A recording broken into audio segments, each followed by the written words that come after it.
ನಮಸ್ತೆ ವೀಕ್ಷಕರೇ, ಈ ದಿನದ ಸ್ಪೆಷಲ್ ಮೈಸೂರು ಬೋಂಡ ಆಗಿರುತ್ತಾ ವಿತ್ ಚಟ್ನಿ ಜೊತೆ ಹೇಗೆ ಮಾಡೋದೆಂದು ನೋಡಿಕೊಂಡು ಬರೋಣ.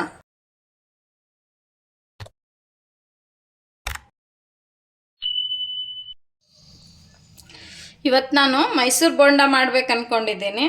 ಅದಕ್ಕೆ ಅರ್ಧ kg ಅಷ್ಟು ಮೈದಾ ತಗೊಂಡಿದ್ದೀನಿ. ಇವಾಗ ಅದಕ್ಕೆ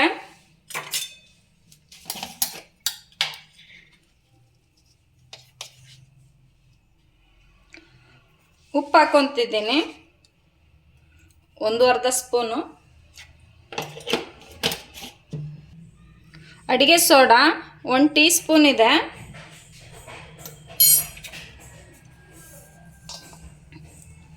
ಅಜ್ವಾನ ಇದು ಸೇಮ್ 1 ಟೀ ಸ್ಪೂನ್ ಇದೆ. ಇದನ್ನು ತಿಕ್ಕಿ ಹಾಕೋಬೇಕು ಇದಕ್ಕೆ.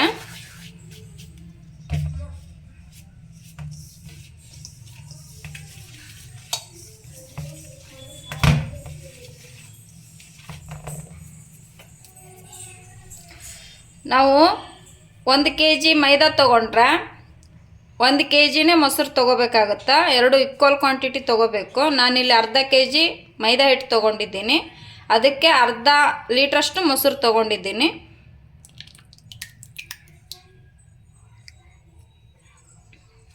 ಚೆನ್ನಾಗಿ ಮಿಕ್ಸ್ ಮಾಡ್ಕೊಳ್ಳೋಣ ಇವಾಗ.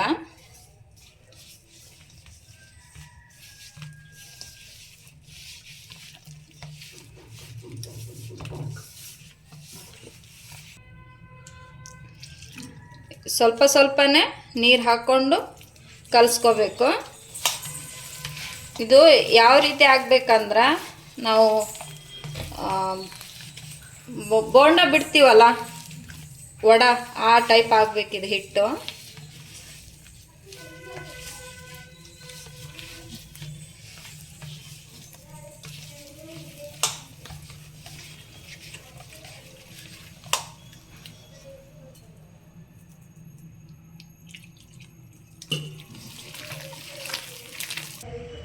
ಇವಾಗ ಇದನ್ನ ನೀಟಾಗಿ ಕೈ ಹೊಡಿಬೇಕು. ಇದಕ್ಕೆ ಈ ರೀತಿ ಬೀಟ್ ಮಾಡೋದಂತಾರಲ್ಲ ಹಾಗೆ.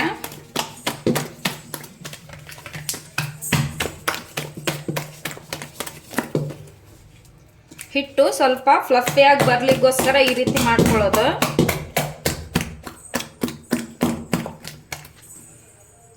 ನಿಮಗೆ ಬೋಂಡ ಪರ್ಫೆಕ್ಟಾಗಿ ಬೀಳ್ತಾವು ಈ ರೀತಿ ಇದ್ರೆ ಹಿಟ್ಟು. ಈ ಥರ ಕೈ ಹೊಡೆದ್ಮೇಲೆ ಒಂದು 2 ನಿಮಿಷ, ಜಾಸ್ತಿ ಇಟ್ಕೊಳಕ್ಕೆ ಹೋಗ್ಬೇಡ್ರಿ. 2 ನಿಮಿಷ ಇಟ್ಕೊರಿ. ಆ ಕಡೆ ಸೈಡ್ ಎಣ್ಣೆ ಕಾಯಲಿಕ್ಕೆ ಇಟ್ಕೊಂಡ್ಬಿಡ್ರಿ. ಇವಾಗ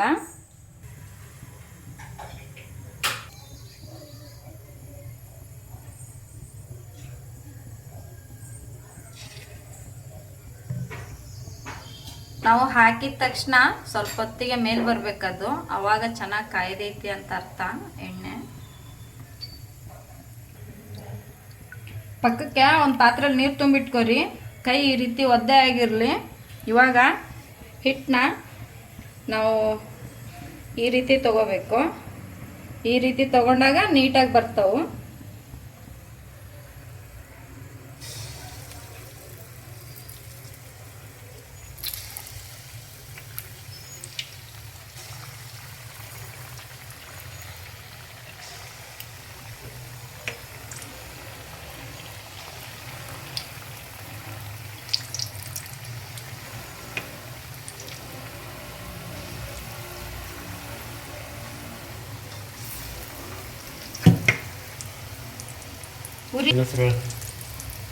ಉರಿ ಮೀಡಿಯಂ ಇರಲಿ. ಹಾಕುವಾಗ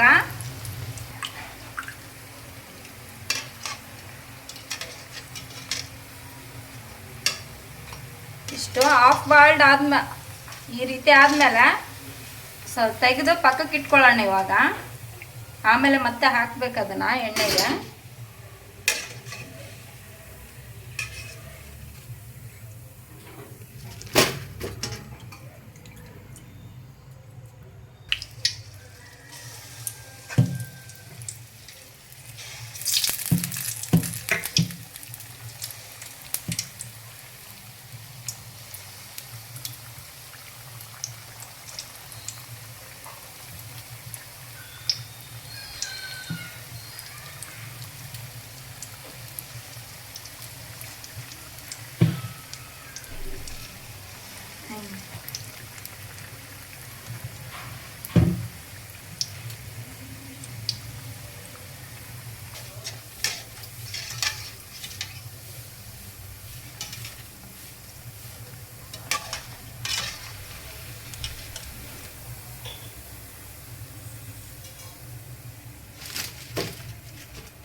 ಇವಾಗ ನಾವು ಕರೆದು ಇಟ್ಕೊಂಡಿದ್ವಲ್ಲ ಅದನ್ನೆಲ್ಲನೂ ಹಾಕಿಬಿಡ್ತಿದ್ದೀನಿ ಎಣ್ಣೆಗೆ.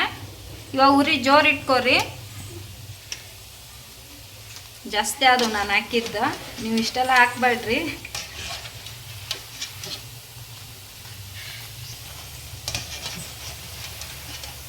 ಜೋರು ಉರಿನಲ್ಲಿ ಇದನ್ನು ಸ್ವಲ್ಪ ನೀಟಾಗಿ ಬೇಯಿಸ್ಕೋಬೇಕಷ್ಟೇ.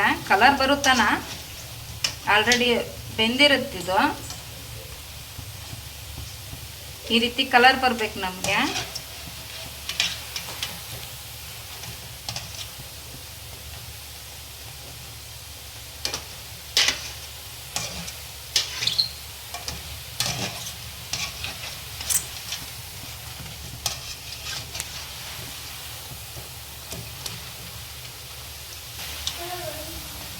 ಇದು ಎರಡನೇ ಸಲ ಹಾಕೋ ಉದ್ದೇಶ ಕಲರು ಬರುತ್ತೆ ಮತ್ತು ಮೇಲ್ಗಡೆ ಕೋಟಿಂಗು ಕ್ರಿಸ್ಪಿ ಆಗಿರುತ್ತೆ, ಒಳಗಡೆ ಸಾಫ್ಟ್ ಇರುತ್ತೆ. ಅದಕ್ಕೋಸ್ಕರನೇ ಈ ರೀತಿ ಎರಡನೇ ಸಲ ಹಾಕ್ಕೊಂಡು ಈ ಥರ ಬೇಯಿಸ್ಕೊಳ್ಳೋದು. ಕಲರ್ ನೀಟಾಗಿ ಬಂದ ತಕ್ಷಣ ತೆಗೆದ್ಬಿಡ್ರಿ ನೀವು.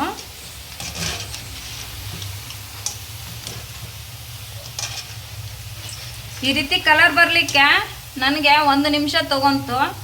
ನೀವು ನೋಡಿನೇ ಬೇಯಿಸ್ಕೊರಿ.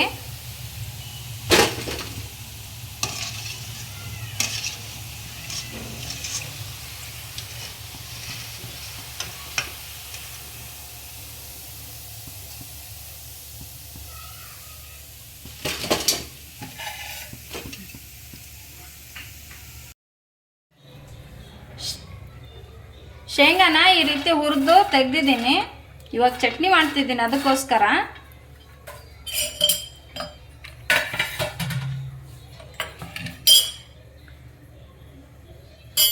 ಹಸಿಮೆಣಸಿಕಾಯಿ,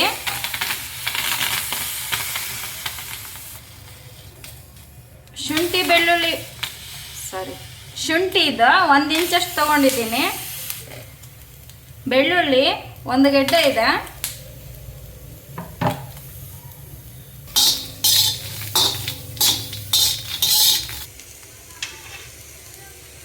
ಒಂದು ಸ್ಪೂನಷ್ಟು ಆಯಿಲ್ ಹಾಕ್ಕೊಂಡಿದ್ದೀನಿ, ಎಣ್ಣೆ.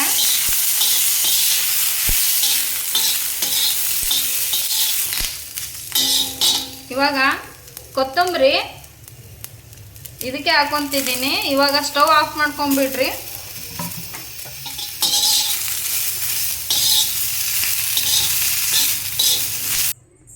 ಇವಾಗ ತೆಂಗಿನಕಾಯಿ, ಹೆಚ್ಚಿಟ್ಕೊಂಡಿರುವಂಥ ತೆಂಗಿನಕಾಯಿ ಒಂದು ಸ್ವಲ್ಪ ಹಾಕ್ಕೊಳ್ಳೋಣ.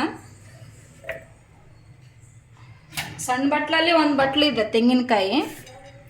ಇವಾಗ ಸೇಮ್ ಶೇಂಗಾ ಹಾಕ್ಕೊತಿದ್ದೀನಿ. ಶೇಂಗಾ ಸಿಪ್ಪೆ ತೆಗೆದಿಟ್ಕೊಂಡಿರೋಂಥ ಶೇಂಗಾ. ಕೊಬ್ಬರಿ ಎಷ್ಟು ತೊಗೊಂಡಿರ್ತೀವೋ ಅಷ್ಟನ್ನೇ ಶೇಂಗಾನು ತೊಗೋಬೇಕು. ಹುರಿದಿಟ್ಕೊಂಡಿರುವಂಥ ಹಸಿಮೆಣಸಿಕಾಯಿ ಕೂಡ ಹಾಕ್ತಾಯಿದ್ದೀನಿ.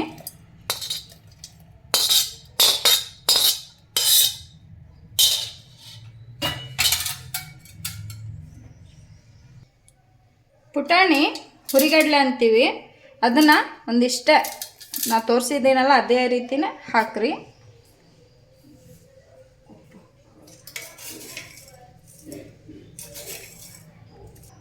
ಉಪ್ಪು ಹಾಕ್ತಾಯಿದ್ದೀನಿ. ರುಚಿಗೆ ತಕ್ಕಷ್ಟು ಉಪ್ಪು ಹಾಕೋರಿ. ಹುಣಸೆಹಣ್ಣು ಹಾಕ್ಕೊತಿದ್ದೀನಿ.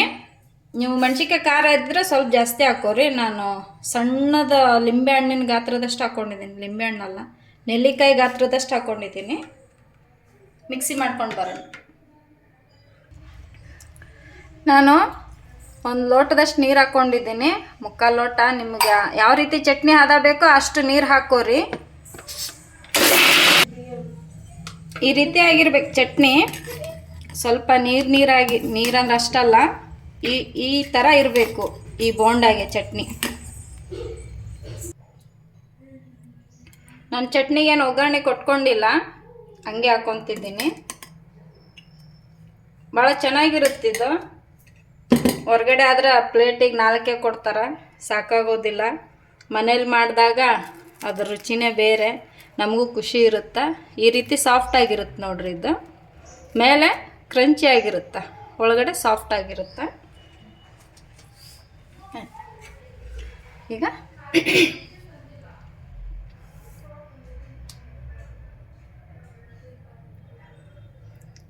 ನಮ್ಮ ಚಾನಲ್ಗೆ ಸಬ್ಸ್ಕ್ರೈಬ್ ಆಗೋದನ್ನು ಮರಿಬೇಡಿ.